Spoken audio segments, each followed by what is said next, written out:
I'd like to welcome everybody to this special event today. This is something that has come up on short notice, so I'm grateful for all of you for coming. We're very grateful to have Dr. Frank Dhont with us today.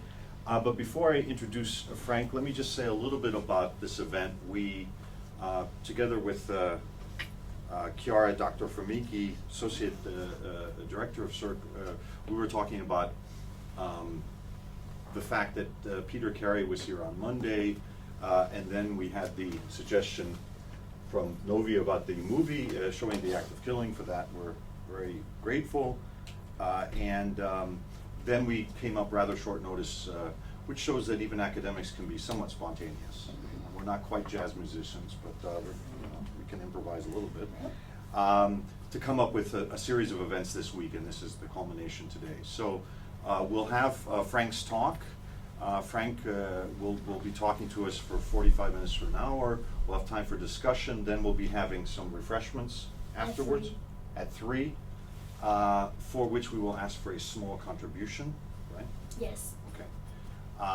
And cover the costs of that. And then we will have a break and go, for those of us who want to see the movie which begins at 4 in another academic building. AC2, which is this architectural marvel, as you probably all know. Looks like Martians landed and left their spaceship kind of thing. Anyway. AC3, yeah. Okay, let me introduce Frank to you. Frank is well known to us here at CERC for a number of reasons. First of all, because he's been here before, he's given a talk. So this is a second time here, but secondly and more importantly, because several of our members have worked with Frank previously through his engagement with the International Indonesia Forum, of which Frank is a leading, if not the leading player, it's fair to say. It's an important organization for Indonesians, for the study of Indonesian, and Frank has taken a leadership role there, and we're very pleased to have him here also because of this role he's played in Indonesian studies. Frank finished his PhD dissertation at Yale University on a dissertation on a topic very similar to what he's going to talk about today, although, as he'll tell you, it goes beyond that: outlasting colonialism, socio-political economic change in the Javanese principalities under Japanese occupation in Indonesia during World War II. Frank has a very interesting background as a European coming to Indonesia, studying Indonesia, learning about the country, and then actually doing his PhD in the US. I'll spare you some of the details there. He's already has a number of publications. And another thing I'd just like to stress, he's also been teaching in Indonesia itself. So I think Frank is a fascinating example of a scholar who has moved between countries and continents, and that has very much benefited his research, and we're very pleased to be associated with Frank here at CERC. He's been a short-term visitor with us this week, and I'm sorry I left him a little bit orphaned early in the week as I was somewhat incapacitated by illness, but having recovered, pleased to be here for his lecture today. So let's give Frank a warm greeting. Thanks for coming, Frank. So thank you very much. I hope everybody can hear me. It's my turn. My turn now to be very thankful to the City University of Hong Kong, and especially to the Center for Southeast Asia Research, headed by Professor Dr. Mark Thompson. So I would like to thank you for inviting me here. Also to Professor Dr. Paul Kamak, who's the head of the Department of Asia International Studies, and Dr. Formici, Associate Director of CERC, and then also my friends Dr. Nan Kyung. Thank you also to Miss Irene Chan and Ibu Novi, research student. Thank you all for inviting me. Also, thank you for showing up. My talk is about the historical memory and the political identity the exploitation of Indonesian human resources during the Japanese occupation of 1942-1945. And what I'm going to do is point to three elements. The first being the historical setting. So the historical setting is the war in Asia, the Japanese occupation of Asia. And here we see the whole area of Southeast Asia under the Japanese. And it's one time actually when the whole of Southeast Asia was under one authority. And I'm going to focus specifically on Indonesia and the exploitation of human resources. The general historical Japanese objectives at the time were determined in the liaison conference of 20th October 1941 between the imperial headquarters and the civil authorities of Japan.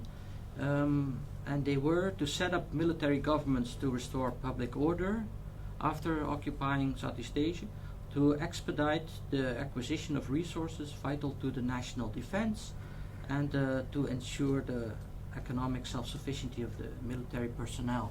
So what we are concerned with, or what I will talk about, is the acquisition of resources.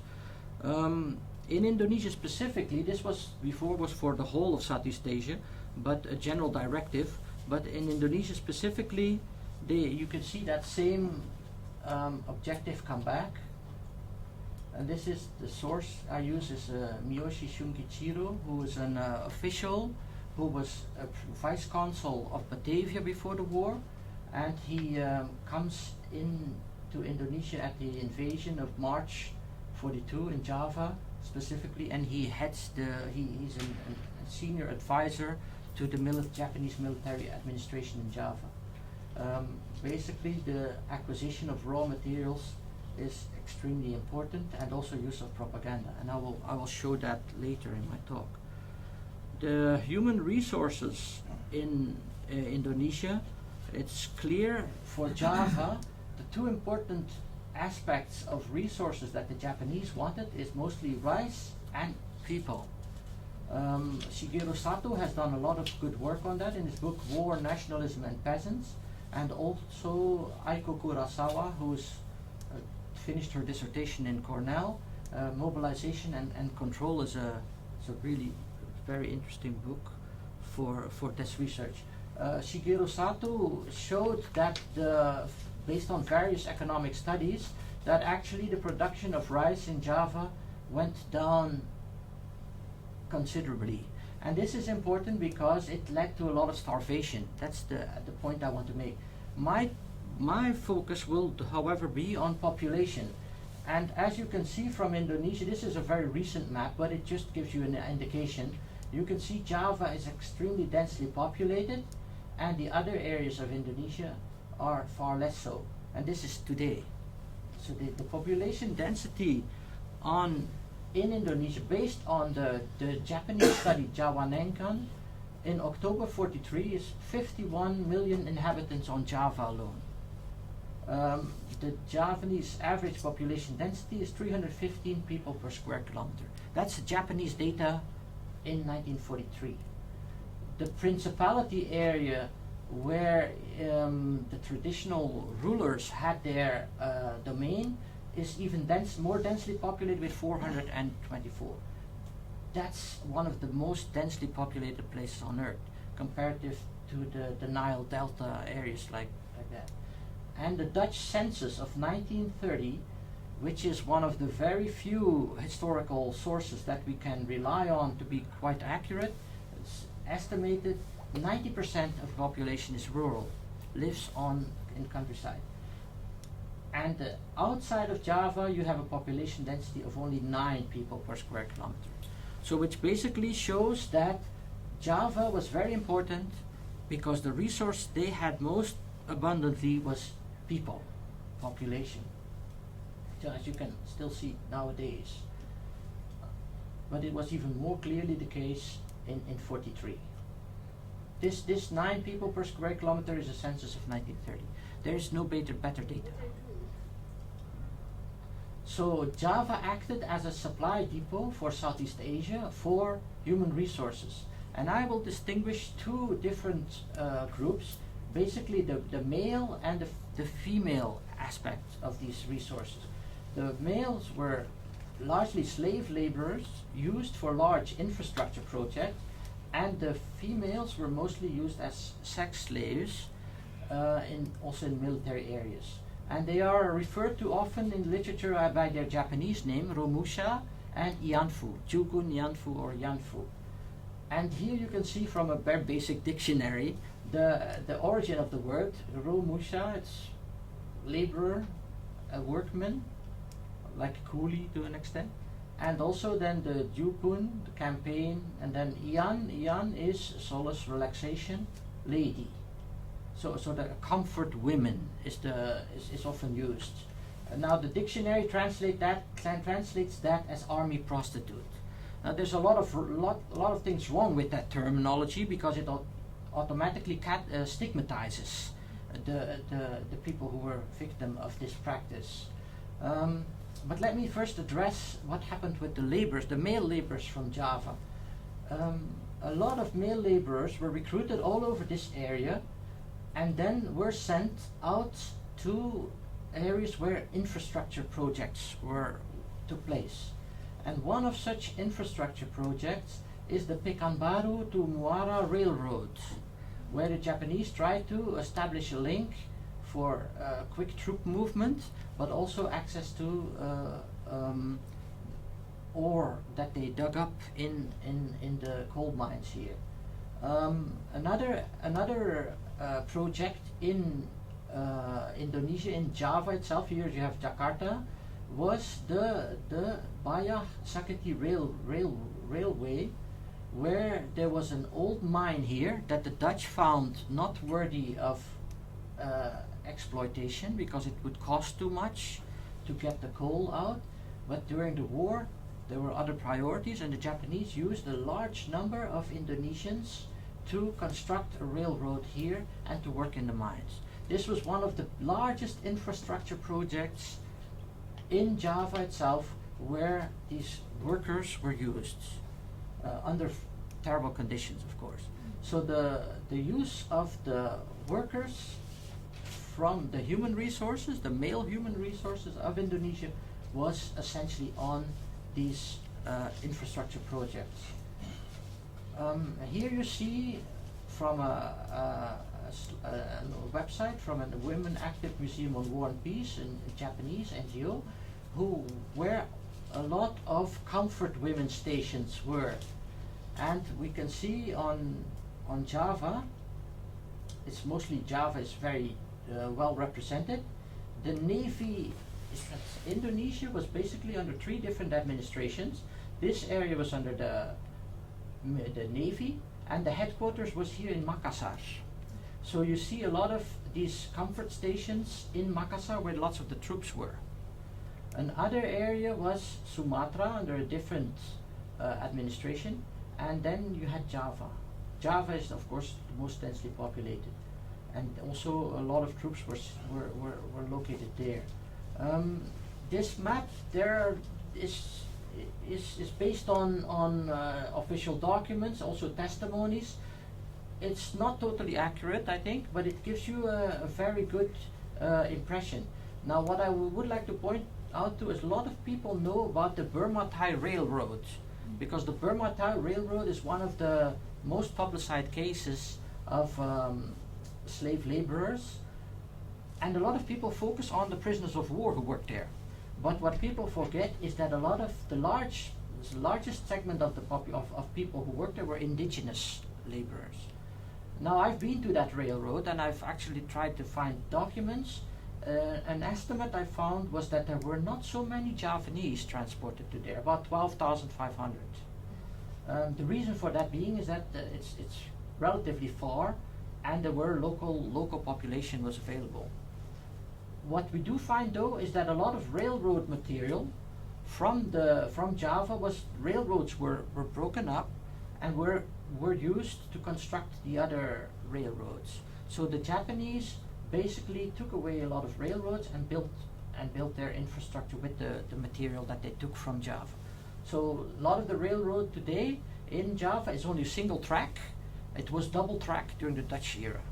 So the Japanese destroyed some of the infrastructure to use the railroad in build railroads in other areas, who after the war, of course, were totally disregarded and now are rusted and sold for scrap. But the exploitation pattern that we can see, and maybe I'll talk more about that in the question and answer section, is for both women and men, you have this element of exploitation that I pointed to based on the directives by the Japanese High Command. There was an element of deception and coercion. And I'll show you the element of deception, but first I'll point to some of the data. For the males, the figures seem pretty high. Some estimates say 10 million Indonesian men to be at one point forced laborer. That could be for a limited period of time. Some contracts were a few months, others were longer. It depended basically on where you were shipped. If you were shipped out of Java, they weren't going to bring you back. If you were worked in that area in Java that I pointed to there, you could come back. So it's a very mixed bag. Now, Aiko Kurosawa, who's the authority on the war, states millions of Javanese were mobilized as forced laborers. So it is a bit unclear because the data it's written documents are very hard to obtain. A lot of them were destroyed also because of the fear of threat of war crime processes. The IANFU, the Forum Communication of ex-HEHO, registered 22,000 women as former IANFU and estimates that this is about 1 out of 6. Another estimate by a Dutch professor is, well, she mentioned 60,000. Several thousands is quite likely as an estimate for women who were shipped again outside of Java. And there are lots of categories of victimization that I've found in my research, but I'll maybe explain later, where the further you go, the further you were sent from your home, the larger the degree of victimization, because it was hard to get back. So, and there was a different treatment depending on where you were. If you were shipped outside to another island, then it was impossible to get back. So a lot of women, for instance, there are some data were here or here, and that meant they had to be shipped, and they were shipped from one administrative area to another one, and therefore that meant costs. And these women were kept for years, some of them 1 or 2 years, 43, 45. So the victimization there lasted much longer. Whereas some women here were taken and then were released. And there's a formal prostitution, and there's the formal exploitation, and the informal, more like a casual. There's a whole range of exploitation there. That's a whole talk in itself, maybe. But now I want to talk a little bit about the coercion aspect. So here you have the Asia Raya, a Japanese magazine published at the time by and here let me just read this. So the tropical disease for the Romusha is healed by daily medication, and you can see here the workers, they get education. Here you can see them having a nice lunch with their costume, with their work outfits on. Here they are working a little bit. Look at the beautiful clothes. And here there's some time for play. They're not really fighting. It's like Japanese wrestling with the drums. And here's that they're being healed. Everybody's with a beautiful lady working. And then you have some testimonies from that railroad in Sumatra that I just showed you. And this is a testimony by a POW, because the POWs were a lot of them left memoirs or were debriefed. So we have much more data from Western POWs, Dutch POWs, than we have from the Romusha themselves, because a lot of those people couldn't read or write. So it was hard for them to leave testimonies. And so you've probably already read it by now. So I ran towards the edge of the forest. I saw several emaciated bodies covered in rags, dying Romushas who probably had gone to the river to get water. I looked in dim, half-open eyes. When they noticed me, they asked for water, and I saw an iguana bite open the body and then run away. And so Miura, the Japanese commander, said, if you want to go back, that is allowed, but only with a group of your people who must dig a large pit in the forest. Then you must bury the Romushas there, dead or alive, your choice. So these were the Dutch prisoners of war who were also put to work on that railroad. There was a strict separation between the indigenous population and the Western prisoners of war. So they rarely came into contact, but lots of their testimonies describe seeing the indigenous laborers. The indigenous laborers were mostly sent in first, and they built the huts where then the prisoners of war were put to work. So between May 19th and November 3rd, 44, no less than 4,966 Dutch, English, Australian, and New Zealand prisoners of war were put to work, and about 98,000 Romusha and Pakambaru Railroad. And that's a study by Henk Hovinga, who did an excellent study. He's actually a journalist originally, but he did a very extensive study on that railroad there. So this railroad is actually quite of the same importance as the Burma-Thai railway, but it's much less talked about in literature. And here you see some of these Romusha after they were liberated by the Allies. And here you can actually see, this picture is actually from Papua.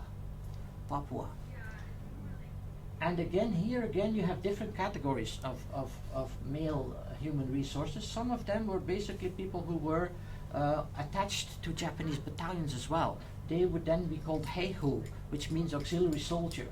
But some of them were basically no more than workers. So you had different categories there as well, which makes research on this very complicated because of the diversity. This is a report of an Indonesian. I'll maybe skip this. So again, this is the diversity I've talked about. Now the coercion aspect, both for male and female, is that they were told to go and work by village headmen. That's something you find in lots of testimonies, but also as reports. During my research, I went to the Dutch secret archives, and I found the testimonies of people who left Java in the 40s during the occupation, who were like sailors or who managed to flee to Australia, and they were debriefed. And that data is still available. So there's where I get my primary sources from. A lot of people were promised money, and then they were punished when they tried to run away, both for men and women. So now let's look a little bit about Indonesian leadership, because for my talk I want to talk about political identity and the historical memory of this event. So here we see a very important figure. This is actually President Sukarno, the president of Indonesia. And you see him here with a Romusha costume on, actually showing leading the propaganda movement of trying to recruit Indonesians to become a worker. And he actually talks about that. And I went to the library here, very good library, and I found this book. Well, of course I knew the book, Sukarno, an autobiography as told to Cindy Adams. And you can already see there, Sukarno mentions in the book, I know about the Japanese brutality and the behavior, but I am prepared for a few years of this. I must rationally consider what they can do for my people. We must be grateful to the Japanese, we can use them. A little bit further, he also talks about how in Sumatra he helped the Japanese out with a rice problem to prevent exploitation, and also sent some prostitutes to the Japanese. Now, that element I think is very one-sided representation, but it shows that there was an awareness of the leadership that these needs were there in the Japanese. It's very interesting, though. He does take some responsibility for the Romusha, and I couldn't put the whole quote on the board there. So let me read from his own words here. The Romushas were male laborers the military picked up at random from roadsides and villages, and that's basically not totally true. In many a district which had not a single male left between the ages of 16 and 60, women did the plowing, shoveling, and other backbreaking work. Since conscripting hundreds of thousands would have caused wholesale rebellions, Dai Nippon preferred to lure Romushas with promises of exciting wages and the title Heroes of Labor. In reality, they were slaves, and I was the one assigned to the task of enlisting them. Thousands never came back. They died in foreign lands. Often they were treated as inhumanely as the prisoners of war with whom they were shackled side by side to build the notorious Burma Road. Yes, I knew about them. Yes, yes, yes. I knew they'd travel in airless boxcars, packed in thousands at a time. I knew they were down to skin and bone, and I couldn't help them.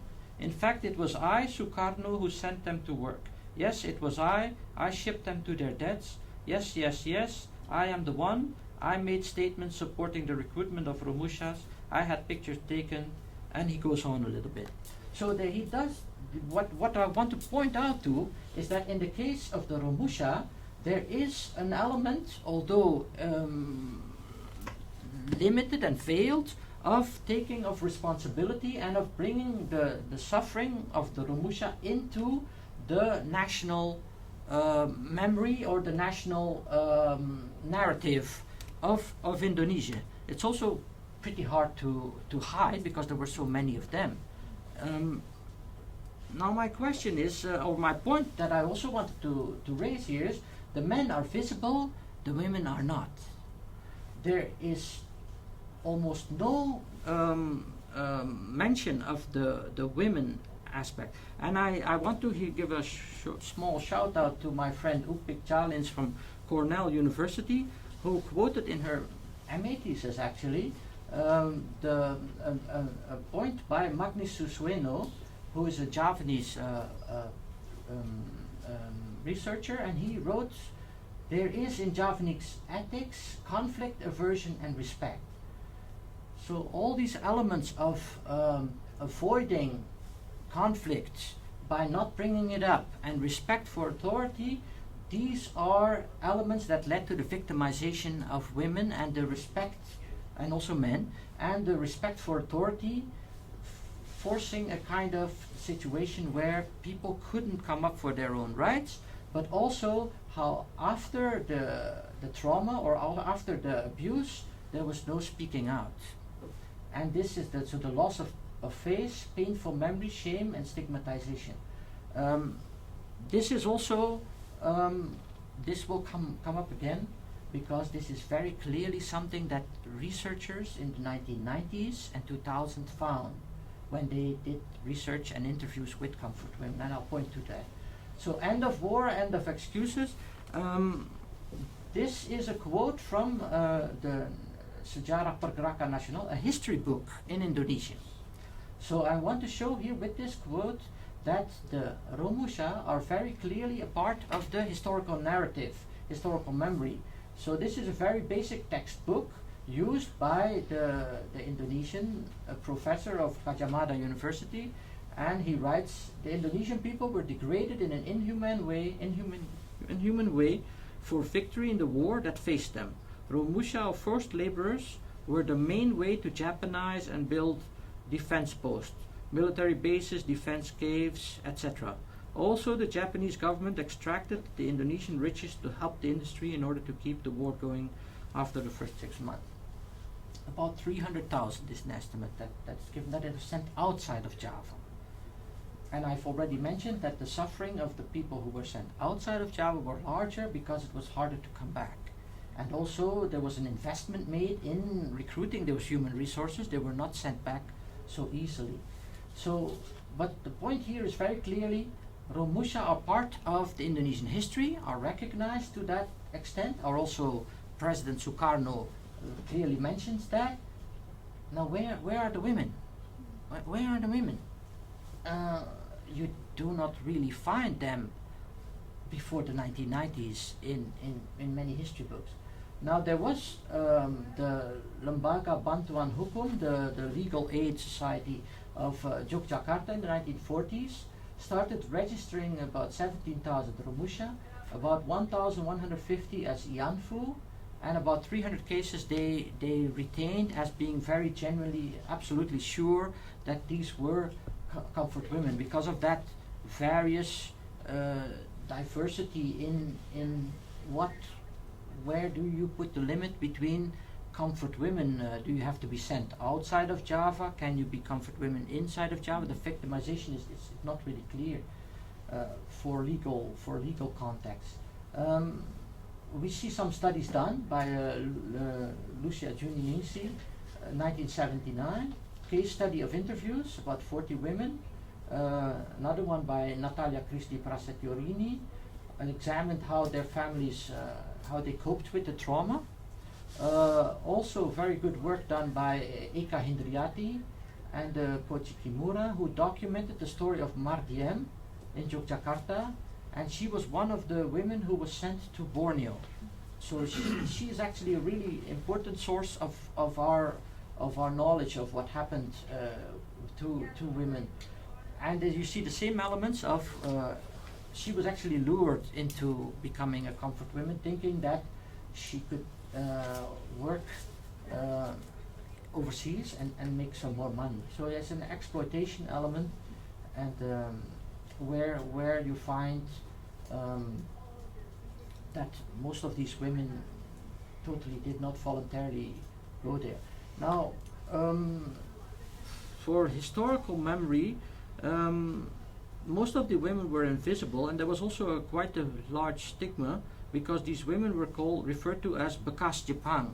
Bekas Jepang means formerly Japan's hand-me-offs.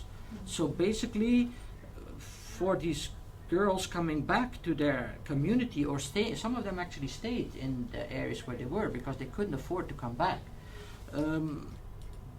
They had to live with that and the social stigma of the society around them. So this explains to a large extent why few of them came forward. And the Indonesian Ministry of Social Affairs, it takes until 2009, that's only 5 years ago, when they implement a social security program for these elderly women, and they pay some financial assistance to former Romusha. They get about 300,000 rupiah a month. But at least they get some recognition. Yes, this takes a very long time before the Indonesian government basically recognize the Ianfu. So you can totally see in the memory aspect there's a total difference between Romusha and Ianfu. Here we see Sukarno actually, who goes to that area in Sumatra where he puts some flowers on the graves of Romusha in the Pekanbaru Railroad in 1948. And the Japanese, there's a Japanese memorial post, and they put a little sign on it, rededicating it to Romusha now. Another memorial is in that Baya area, the southern part of Banten, that I showed on Java, where they built the other railroad. There they've put a little memorial there in the 1950s. So you can start to see that already very early on, the male human resources were very largely part of the historical narrative, the political identity, and and incorporated, whereas women were not mentioned at all. Not mentioned at all. One film bucking that trend is in '72. You had a Romusha film. It cleared the censor, but it was stopped in order not to disturb the Indonesian-Japanese relationship. So here we are already in the Suharto area.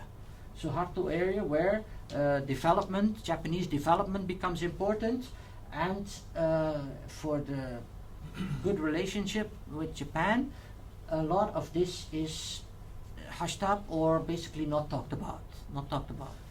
Um, Budak Nafsu is a film in '83 that is allowed. That is allowed. So this is actually a bit counter to the trend. Here we see one of these Japanese caves that were built by Robushas all over Indonesia, and here we have some of these ladies who were comfort women. This picture is actually not from Indonesia. I think this is a Korean woman. So the Yanfu case is not only limited to Indonesia. Basically, the exploitation of resources was one of the directives that was used all over Southeast Asia. And I'm just talking about the Indonesian aspect of that. But the exploitation of human resources happened all over Southeast Asia. Martiem, the lady I mentioned, she mentions she becomes more and more part of the mainstream narrative, and more part of the sort of public figure to an extent, or a sort of a representative of Indonesian comfort women because of her activism, speaking out.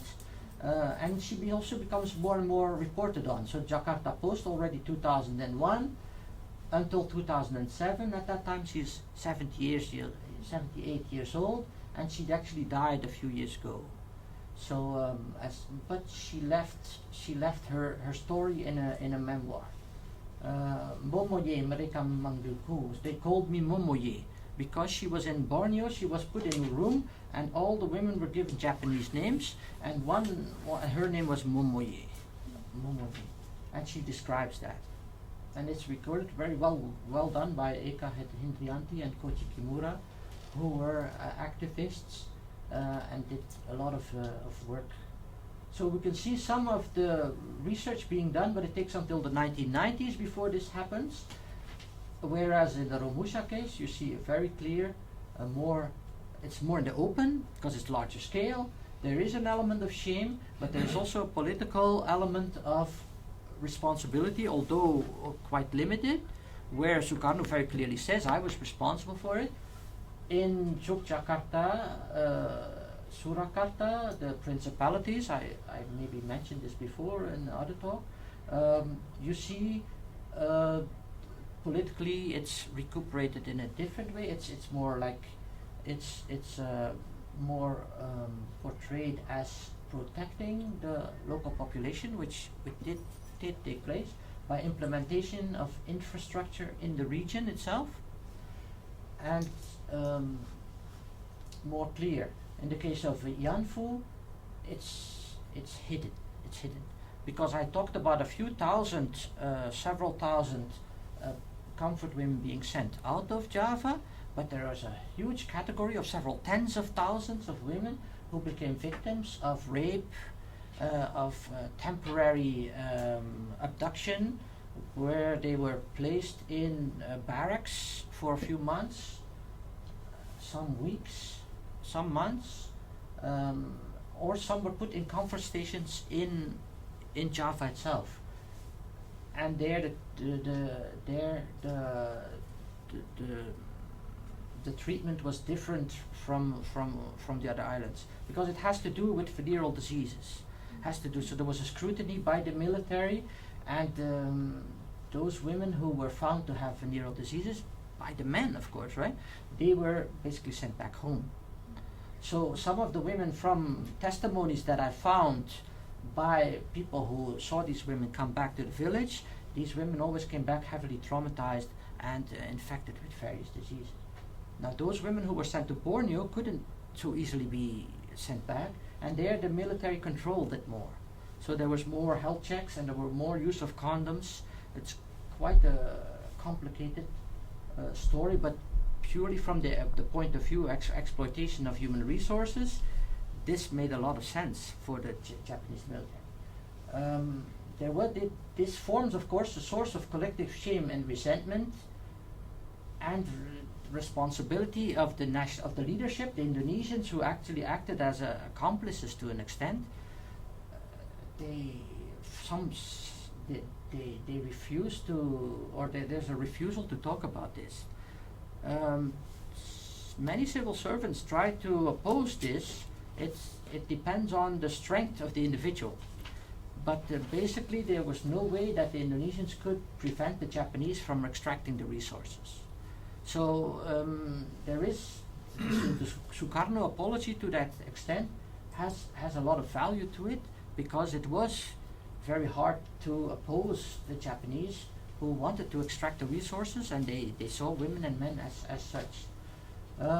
So we have a complicated relationship for historical memory nowadays because of the nationalist, but also the Dutch colonial aspect. There's a responsibility for the Dutch as well in not defending Indonesia. It takes only a week before Java basically falls.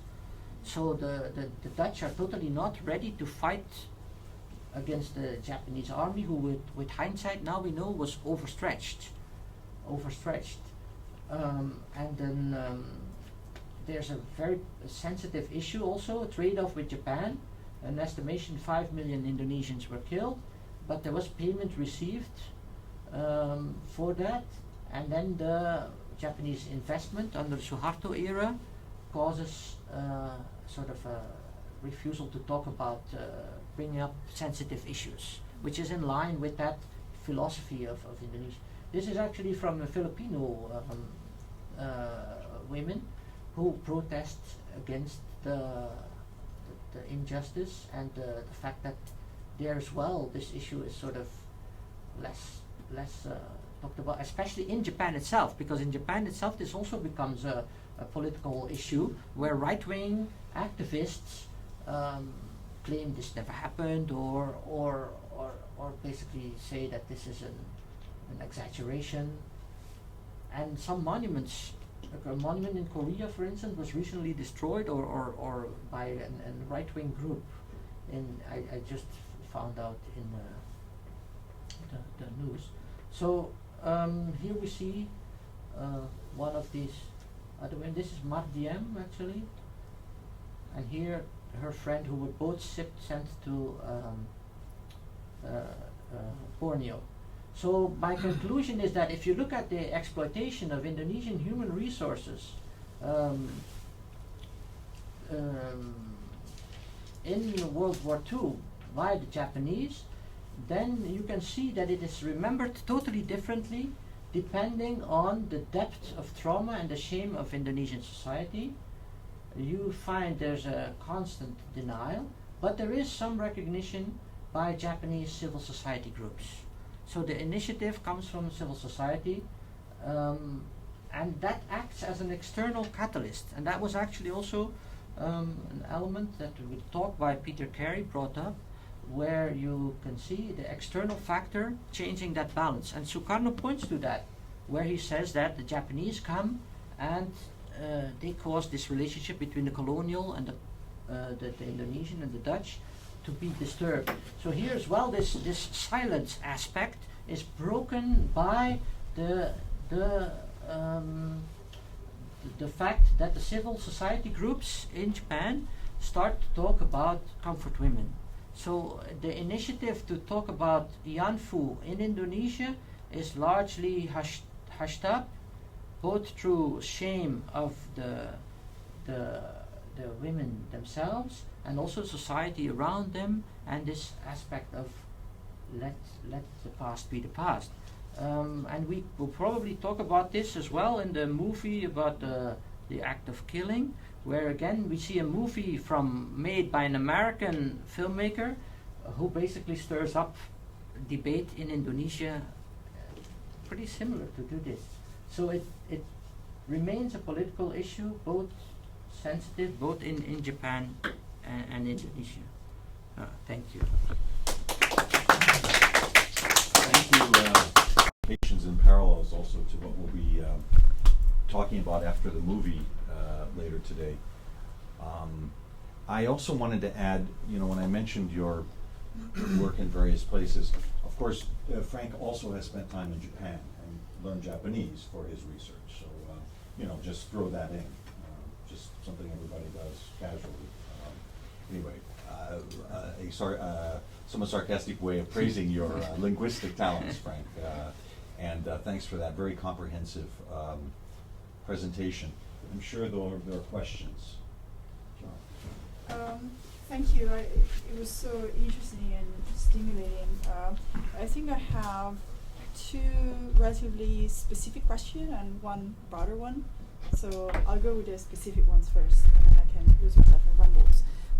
I was wondering whether there is any parallel between the railway building construction in West Java and the French period in northern Java, when the French administration built the part of the railway on the northern coast. The French. Yeah. Yeah. Okay. Yeah. Mhm. I don't know whether do you see any similarities, whether you looked at it at all. It was just out of curiosity, really. And again, in terms of similarities, do you think that there was much similarities between the Ramusha contracts in a way and the contracts that the Dutch companies were offering to indentured workers from Java to go up to Sumatra to work in the plantations? Because that also seemed to be under rather inhumane conditions, but I wonder how much is a matter of characterization and how much is really a matter of fact. More broadly, I really appreciated the compare and contrast, let's say, between the Ramusha and the Yangfus, and how one is very much almost glorified and become heroes of the nation because they sacrifice themselves for, is what had to be done for the Japanese to get over with it, basically. Whilst the Yanfu are just bluntly stigmatized. And potentially because, of course, there is a different perception between enslavement for labor exploitation and sexual exploitations. And I mean, these are necessarily different things.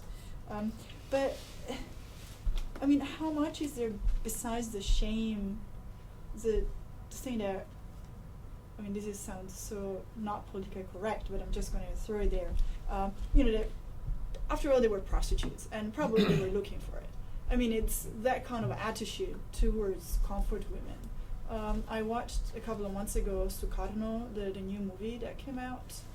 I don't know if you watched it. Yeah. And there is a one scene where the Japanese are taking the village where Sukarno was, right? And they are about to go and make a raid and pick up all the girls so that they could bring comfort to the Japanese soldiers. And Sukarno has this brilliant idea on instead going to the brothel, pick up all the prostitutes there, and put them in a place for the Japanese to go and take advantage of them. And say, well, they're prostitutes anyway, they're not virgins. And most of them were Chinese anyway, so who cares? And of course, I mean, the scenes that follow are really terrible. Of course, that's not what the prostitutes were in for. But there is the sense that that's pretty much the same thing. I don't know whether it makes sense or it was more a reflection and a question comment. Thank you so much for the talk. Should I answer right away? Yeah. Okay. So the first question on the railroad. To be honest, I know quite that there were a lot of railroad companies there by the different private railroads.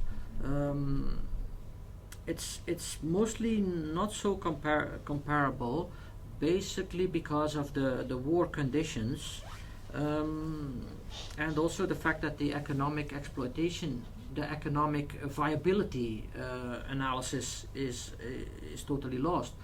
That area in the southern part of West Java is marshy. It's very hard to, at the time, it's very hard to construct any form of railroad or any form of access road. And even nowadays, that area is not so very well served by infrastructure at all, causing it to be a little bit less.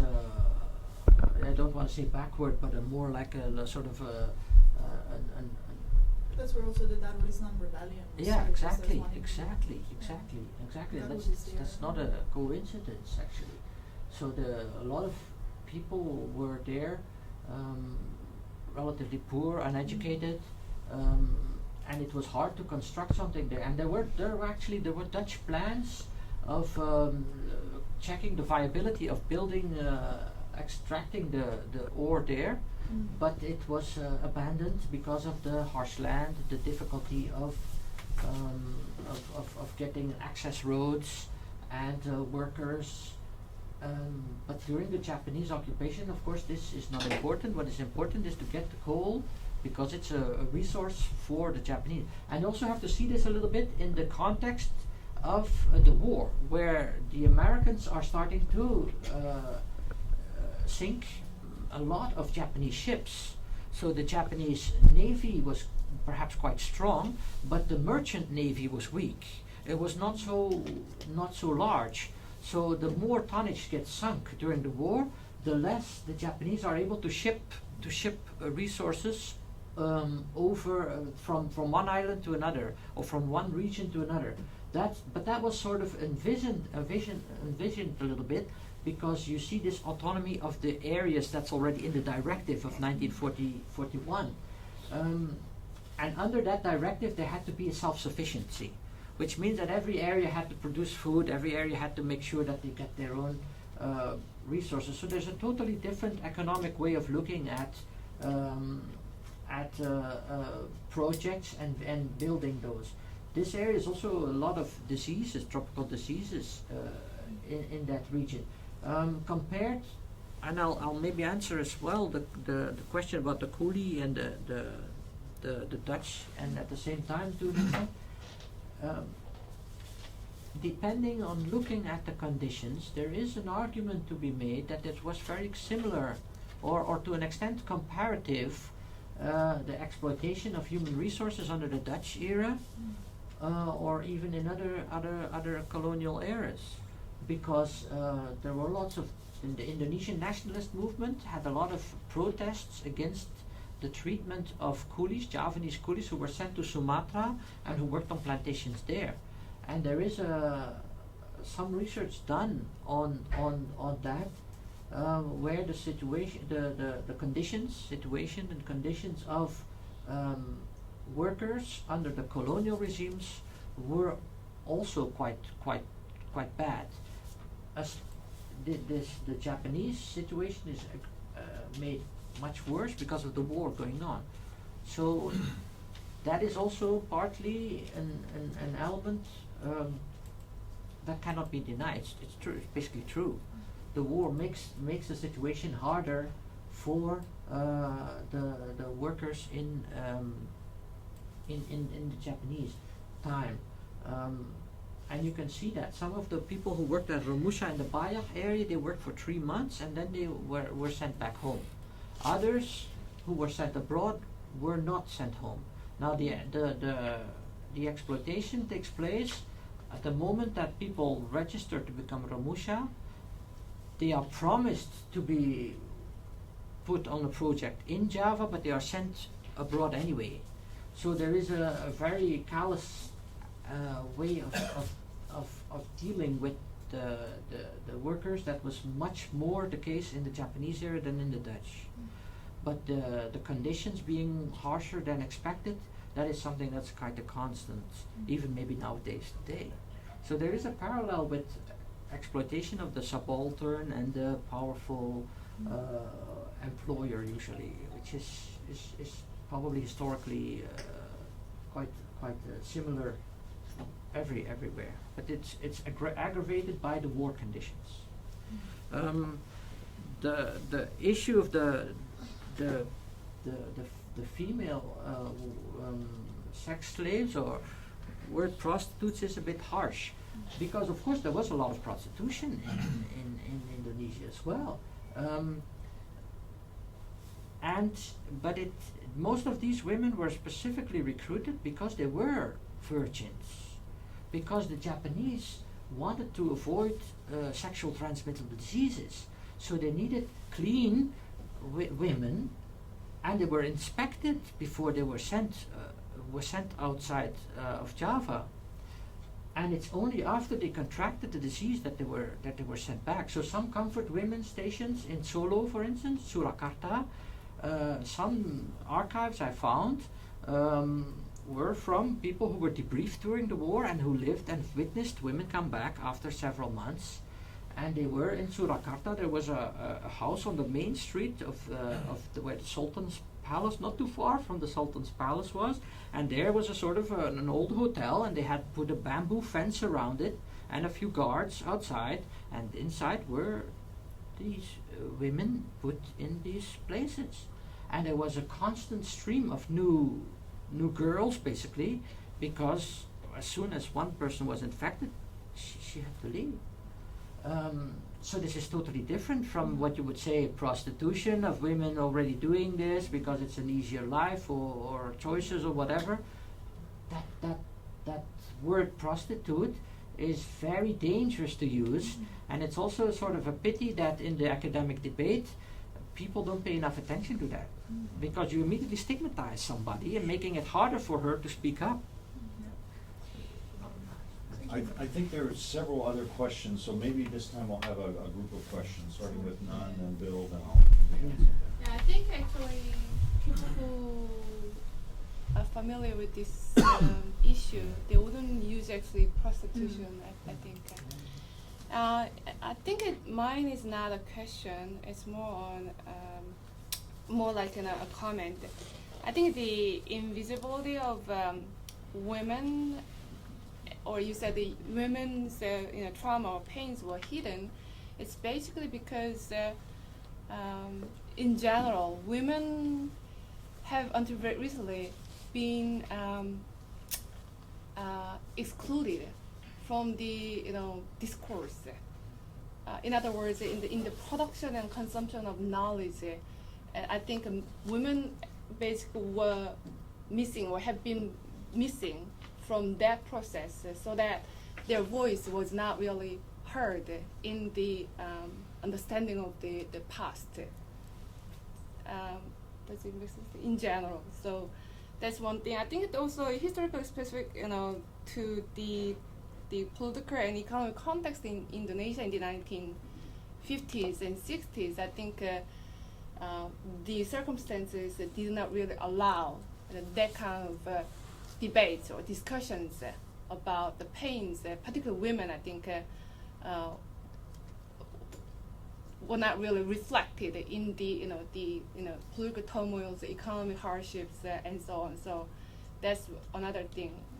But I think in line with other Asian societies, it's not actually unusual to observe that actually women's voice, women's pains were omitted, excluded from the whole narrating process of the history, because they were basically excluded from the political discourses. Bill? Yeah, I've never heard of any exploitation of human resources in Malaya during the war, at least on this scale. I can't think of any great infrastructural projects like the railway in Thailand or any of what went on in Sumatra and the like.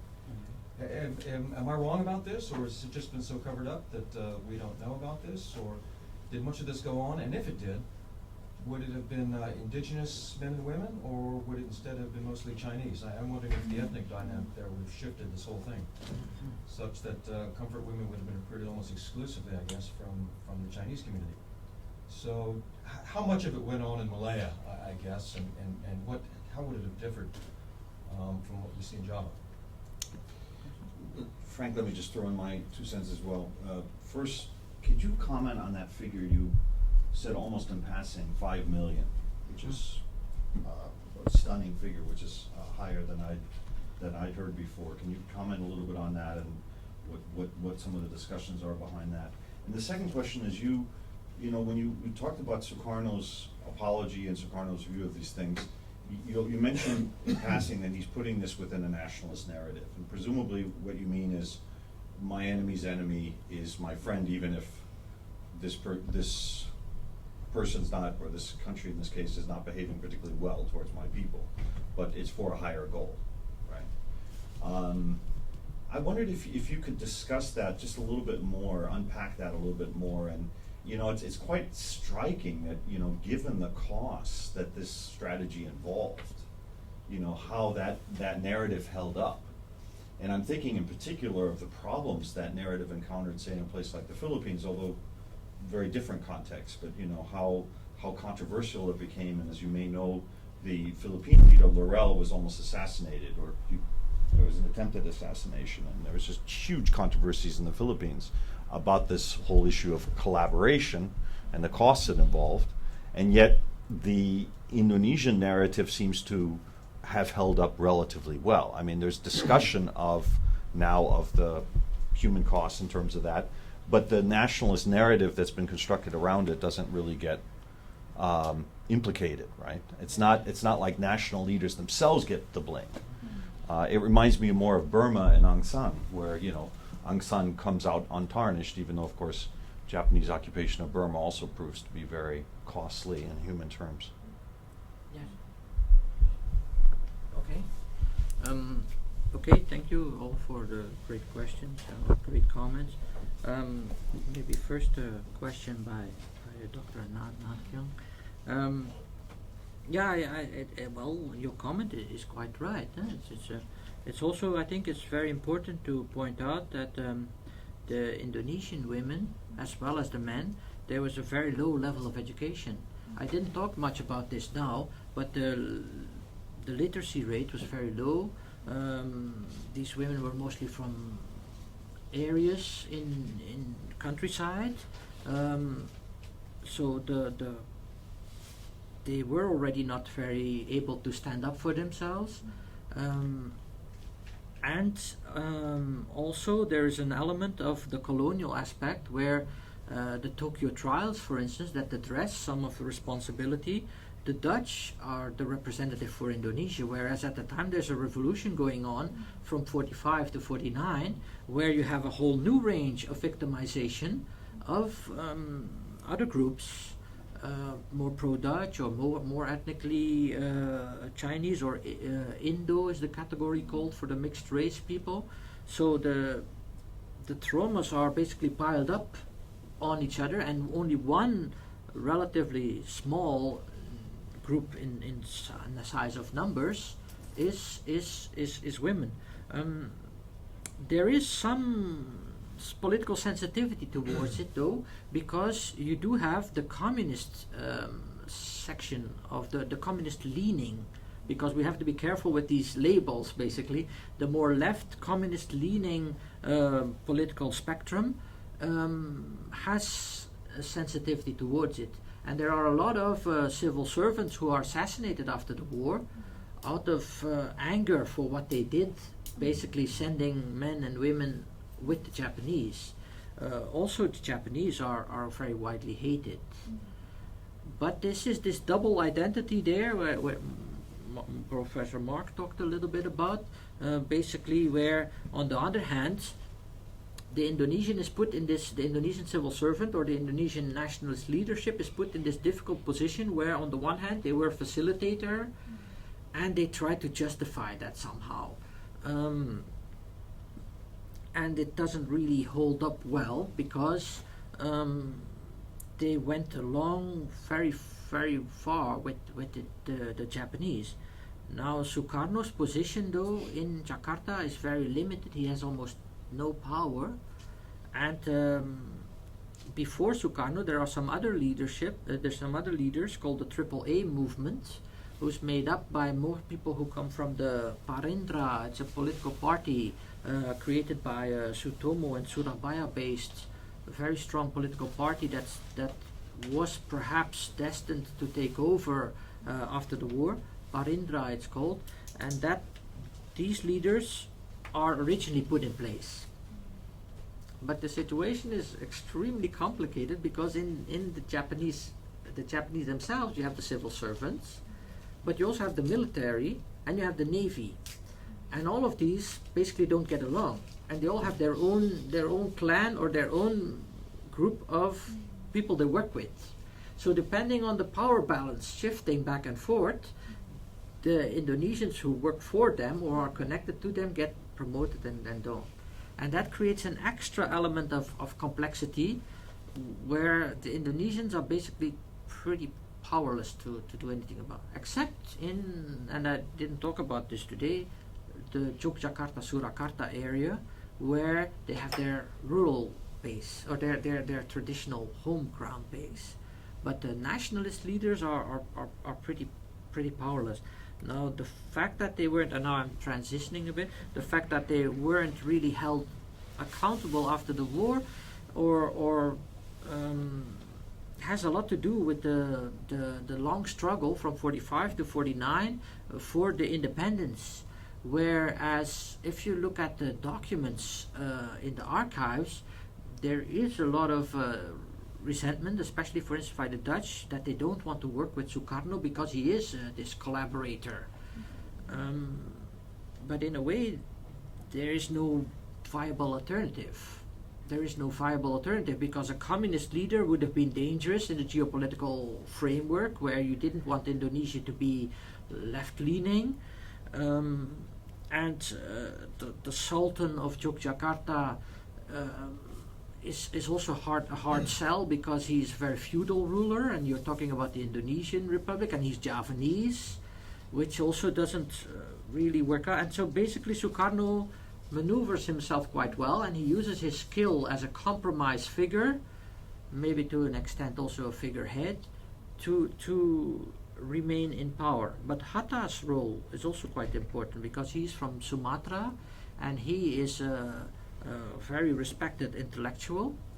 Was also tried to, the Japanese at some point wanted to assassinate him and then bring him to keep him in Japan, but he, through a long sort of story, he managed to come back. It's again complicated. These different factions trying to push each other out. That's a whole story about that. That's described in the memoirs of Miyoshi Shunkichiro, actually. And what about Shahrir? Did he lead a resistance movement? Yes, yeah. Well, and there again, you have a lot of interesting. Shahrir is from this memoir. It's basically that's the source, right? But Sukarno basically creates him makes him as the Socialist Party as the representative of the left wing. But you also have Amir Sharifuddin, who's more communist. So there is this political maneuvering where Shahrir is really not that strong politically. He doesn't have the basic support that Amir Sharifuddin has. And there's also Tan Malaka there as well, who was actually in that Bayah area, believe it or not, working as a supervisor. I've once seen in Dutch archives a speculation that it is a bit odd that he was working there and that nobody from Japan noticed. And they speculate at the time, it's just purely speculation, maybe Japan kept him in reserve if the next group didn't manage to deliver. So there's a lot we don't know yet on the Japanese occupation, and I have to admit the lack of sources, like for instance for comfort women, a lot of material was automatically burned. The fact that the Allies didn't immediately come into Indonesia also gave a lot of time for the Japanese to burn all the documents, which is standard procedure, burning documents before the enemy comes. So a lot is reconstructed also from interrogations, but our knowledge is limited and will probably stay limited. Now to go to Professor Bill Case's question, on Malaya, there's a very good point there, especially about this ethnic dynamic. In the case of Sulawesi,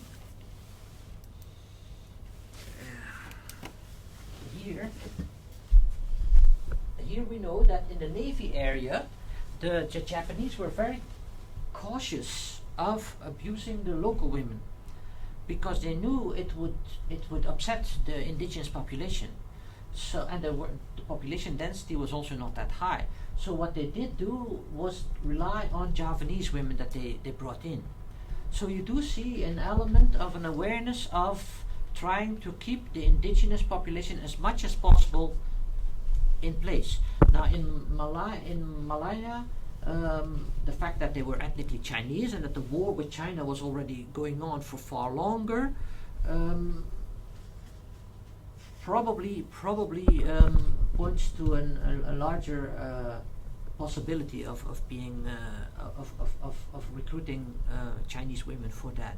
Now, to be honest, I don't really know, because it's already Indonesia itself is so huge. It's really hard to basically just. Girlfriend wants you to do more and more. And more. Yeah, I know. Until you can finally get to the Philippines. Thanks, Phil. It is, and One there's step at a time. yeah, there is also a different dynamics, as you've already pointed out. Like in the Philippines, for instance, the Americans promised independence. So there's a far larger group of Filipino soldiers who become part of the resistance. Resistance in the Philippines is huge, whereas resistance in Indonesia is largely absent. Largely absent. You do find it a little bit in the outer islands, but it also has to do with supply from the allies in Australia. So in the case of the Philippines, there's more backup, and also anticipation by the allied forces. So in Australia put out a whole network of radio stations in those islands over here, and that serves them well, where they have the indigenous, where they have planters and missionaries and all kinds of people living there, local people with networks in indigenous population, forming a sort of early warning system, whereas the Dutch basically didn't do that. But also there is a total difference in the development of the nationalist movement in Indonesia but the Philippines, where the Indonesians more were disappointed with, like we saw from the talk of Peter Carey Professor Carey last Monday, where they were very disappointed that the nationalists' aspirations were totally not met by the Dutch, who were basically not willing to give up some of their power or some of their influence until it was far too late, until that window of opportunity had closed. So basically comparing is made extremely difficult because of the colonial relationship, the development of nationalism, political situations, and also the constant factor is the exploitation by the Japanese. I'm sorry, we have one more. Round for one more. Yeah, one more. I guess the majority of comfort women probably fit your more image, like illiterate, from remote areas. But I think there are some cases where even like Dutch women was Absolutely. as comfort women. Yeah, Or from different class background. Yeah. Totally, and that's an aspect I didn't talk about much now, because it's also, that is where you have that criticism of prostitution coming in. A lot of Dutch women, and again, Dutch women, be careful, Dutch women does not automatically mean Caucasian, because you were Dutch because your father mostly was Dutch. And if your father was Dutch, although you were half Indonesian, you had a Dutch name, you were Dutch, and you were legally seen as Dutch. So a lot of these women also were married to other civil servants, and mostly a lot of army people. Now, as soon as the Japanese come in, all the pensions are cut, and all the salaries are cut. So all these women are used to living in a quite comfortable life, and suddenly they have got nothing anymore. And this goes on for many years, from 42 to 45. So I've seen a lot of testimonies, and I actually talked to some women, and they said, look, we had nothing, so suddenly our money's, and we had children, of course. So they were forced into a situation where they had really not much. And then you see some relationships developing with Japanese officers who were also kind of keen on European women. So you do see that, actually, that you can see that racial element in classification, where in often cases the officers were more comforted by European or Eurasian women, and then the lower ranks were more comforted by a larger number of indigenous women. So it's really complicated. This is, as I said, our final round, but start with Novi. Thank you.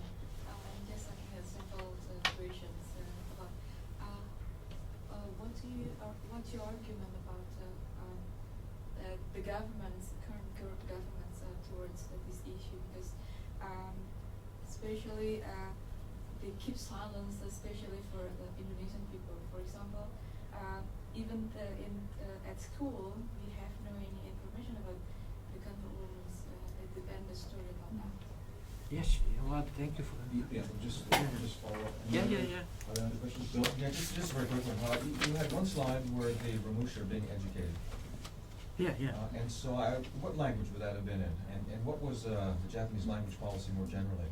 Was there usage of Japanese language, or what languages would they have used in different parts of the East Indies? Yeah, okay. And if I could just throw in my Yeah. final question, just if you could maybe sum up this, go back to the question of, how many people may have died and sort of that total issue. Yes, thank you. Yes. And then we'll leave it alone, Frank. No, That's, please ask me. I love talking, but it's not a. It's an important topic, I think. Maybe let's start back. So the 5 million figure, that's a figure actually by Hatta. I found that in one of the. So when the Allies come back, they send in an officer, and he in an interview he does for a Dutch documentary later, where they recorded his statement. He said he mentions that 5 million figure, and he says that he heard it directly from Hatta. Now there is some mention that this figure is inflated to an extent to get more war reparation. Now in Vietnam, the figure is 2 million. I've heard. So these 5 million, 2 million. Now data is of course very hard to find, and also the I showed you there statistics by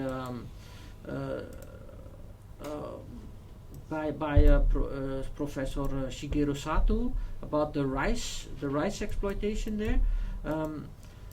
There are stories about that. There is this all these figures.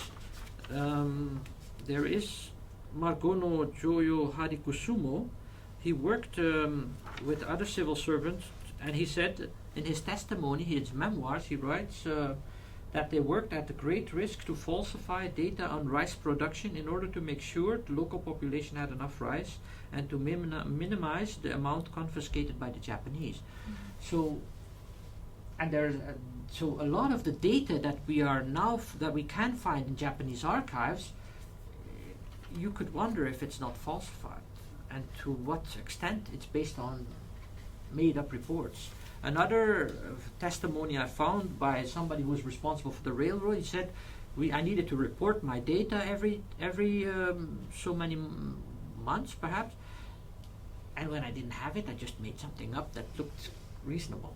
So a lot of people are writing very interesting academic papers nowadays based on data that. So the numbers it will always be a bit hard. The best estimate we have is from Hatta, who basically made that assessment right after the war. So therefore, unless we find more documents from private archives pointing to more clear picture, we have to go on that, but with the knowledge that it's not absolutely reliable. To go to the question of Bill, that picture of the Ramusha, that's basically that's total propaganda. There was no health service. It depends. In certain areas, certain project, there were so many different projects where you could be put to work as a Ramusha. If you were a little bit lucky, you did get some treatments. In other areas you didn't, because it depends on where you were sent and under what conditions. And also around 44, 45, the recruitment of Ramusha starts to get harder, because people start to hear that these people aren't coming back, or when they come back they're in very bad shape. So there are less people trying to buying into the propaganda. plus the Japanese are losing a huge number of human worker or human resources by dying or by accidents, or so they start treating them a little bit better, and that is then again pointed to as a victory for the nationalists in sort of creating better facilities for these workers, where in fact that's maybe just a justification after the fact, or sort of an element of sort of political recuperation. It's hard to say to what extent that was true. But to your what was the language of occupation? yeah, that's right? it. Indonesian Mhm. or Malay, because Malay was already before World War II. Was the trade language that was mostly adapted. Even already in the Dutch time, they called it pasar Malays. It's like from pasar is the market. So that language, the Japanese, almost all their documents are in Malay. So as you see, this is Indonesian. The old spelling. The Indonesian is just a word for Malay, but Bahasa Indonesia, it's almost exactly the same. There were some documents also, or some newspapers actually in Japanese as well, and there is also one newspaper that was written in the simplified Japanese script, because you have the kanji or the Chinese characters, but then you have this Japanese script. That also, there was one newspaper specifically written in that, but. In my other research, I looked at that a little bit. The group in Jogja and Yogyakarta and Surakarta specifically, the people who could read and write even Dutch, so not even talking about Japanese, was maybe 0.8 or so percent. I don't know off the top of my head. So the people who read those newspapers is almost nothing. So the propaganda by the Japanese didn't really reach the Indonesians at all. So, but that was the language they used. They used Indonesian. So again, this makes it harder for historians again, because we are left with lots of documents or lots of newspapers, some magazines, but who actually read that stuff. So you have to be careful with constructing. That's also why my argument that traditional power was still very strong. I maintain it because of the national speeches of Sukarno. Those had an impact because it was spoken, and he had this oratory talent. But a lot of the writings were probably not very important. And I think there was one more question. Nobody's question about. Oh yeah, yes. Well, thank you very much for the question. So in the case of the Romusha, it's more accepted because it's harder to hide also, of course. And you see it in the textbooks. I pointed to the textbook by Suhartono. There is a willingness, it would seem, because Indonesia is transforming. I'm more optimistic than our previous speaker last Monday, of addressing the past maybe, and especially also the fact that there is some money now being given to these women as a pension. It's totally 300,000 rupiah is not much at all, but it's at least some recognition, and from a society that basically ignored it to a large extent, mostly also because of the shame of the political leadership and the civil servants not responding to that need. That's already a good step forward, and I think probably with the next generation of historians and so, there will perhaps be a bit more mention of comfort women. I don't think the neglect is malignant. I think it's mostly because this was just a smaller group and also not historically recognized. So they're catching up, I would say. So I'm hoping that in the next generation of textbooks, this will be addressed, and I think it will. And it's also the responsibility of Indonesian female scholars to basically put that put that out there, of course, right? So. Thank you again very much, Frank. Thank you for your questions. And not an unimportant matter about refreshments